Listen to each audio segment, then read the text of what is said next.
एक छोटा सा गांव था जहां रहने वाले लोग रात में अपने घरों से बाहर नहीं निकलते थे। गांव में एक पुरानी हवेली थी जिसके कारण सभी लोग उससे डरते थे। उस गांव में रहने वाले एक पुराने आदमी की कहानी है जिसका नाम राज था। राज बहुत ही ज़्यादा समझदार और नेक लड़का था, परंतु राज को एक लड़की से मोहब्बत हो जाती है। राज उस लड़की से शादी करने के लिए कहता है, परंतु गांव वाले उसे गांव से बाहर निकाल देते हैं क्योंकि राज एक मुसलमान लड़का था और सीमा हिंदू लड़की थी। इसलिए उसे गांव में कहीं रहने का बंदोबस्त नहीं हो पाता है, तो वह गांव से बाहर जाकर उस भूतिया हवेली में जाकर चला जाता है। वह हवेली देखने में बहुत ही ज़्यादा डरावनी थी। तभी वो एक कमरे में जाकर सोने लगते हैं, परंतु उस कमरे में बहुत भयंकर आवाज़ आने लगती है। अरे, कौन हो तुम और यहाँ क्या कर रहे हो? चले जाओ यहाँ से, चले जाओ। राज को उस हवेली में बहुत आवाज़ें आने लगती हैं, मानो कि उसे कोई बुला रहा हो। राज सीमा से कहता है, अरे सीमा, मुझे इस हवेली में अच्छा नहीं लग रहा है। मुझे तो लगता है हमें यहाँ नहीं रहना चाहिए। क्यों ना हम इस हवेली से बाहर चले जाएं। और मुझे रात में बहुत अजीब अजीब आवाज़ें भी आने लग रही थीं।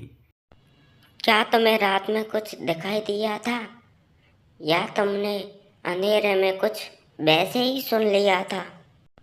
मुझे तो लगता है जिन लोगों ने हमें अपने गांव से बाहर निकाला था, वही लोग हमें डराने का प्रयास कर रहे हैं। कुछ नहीं होता, तुम सो जाओ। फिर वे दोनों सोने लग जाते हैं। फिर वे दोनों आराम से सोने लगते हैं, तभी उन्हें और आवाज़ आने लगती हैं। तब वो बाहर निकल कर देखते हैं और कहते हैं कि ज़रूर इस घर में कोई औरत है, क्योंकि यह कोई औरत की आवाज़ है। फिर सीमा राज को उस तरफ ले जाती है जिस तरफ से आवाज़ आने लग रही थी। फिर राज और सीमा उस जगह पर पहुंच जाते हैं जिस जगह पर वह चुड़ैल रहा करती थी। फिर राज और सीमा सोचते हैं कि हमें इस डायन को पराजित करना है। जैसा भी होगा वैसा देखा जाएगा, परंतु हमें इस डायन का अंत ही करना है। फिर वह चुड़ैल बोलती है, आओ मुझसे लड़ो। फिर उन दोनों के बीच युद्ध होने लगता है। यह सब देखकर गांव वाले भी डर जाते हैं। गांव वालों ने उस चुड़ैल के बारे में सुना था, परंतु उन्होंने उस चुड़ैल को देखा नहीं था। गांव वाले भी उन दोनों के बीच हो रहे इस युद्ध को देख रहे थे। राज बहुत ही ज़्यादा होनहार तथा बहादुर लड़का था।